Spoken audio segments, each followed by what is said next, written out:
आपण पाहताय कोल्हापूर संकेत लाईव्ह, प्रत्येक घडामोडीचा अचूक संकेत। शिंगणापूर बंधारा येथे अंघोळीस गेलेल्या इसमाचा मृत्यू, चिखली परिसरात हळहळ। चिखली परिसरातील शिंगणापूर बंधाऱ्यावर आज सकाळी एक दुर्दैवी घटना घडली। अंघोळीसाठी नदीपात्रात उतरलेल्या एका इसमाचा पाण्याचा अंदाज न आल्यानं बुडून मृत्यू झाल्याची घटना समोर आली आहे। या घटनेमुळे परिसरात शोककळा पसरली असून नागरिकांमध्ये हळहळ व्यक्त होते। मिळालेल्या प्राथमिक माहितीनुसार प्रयाग चिखली येथील रहिवासी कृष्णा पाटील हे सकाळच्या सुमारास शिंगणापूर बंधाऱ्याजवळ अंघोळीसाठी गेले होते।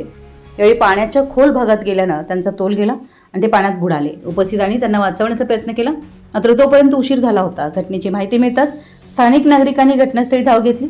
त्यानंतर शोध मोहीम राबवून संबंधित व्यक्तीचा मृतदेह बाहेर काढण्यात आला। या घटनेची माहिती पोलिसांना देण्यात आली असून पुढील तपास सुरू आहे। दरम्यान पावसाळ्याच्या पार्श्वभूमीवर बंधारे, नदीपात्र आणि खोल पाण्याच्या ठिकाणी नागरिकांनी विशेष काळजी घेण्याचे आवाहन प्रशासनाकडून करण्यात येत आहे। अचानक वाढणारा पाण्याचा प्रवाह आणि खोल पाण्याचा चुकीचा अंदाज यामुळे अशा दुर्घटना घडत असल्याचं स्थानिकांनी सांगितलंय।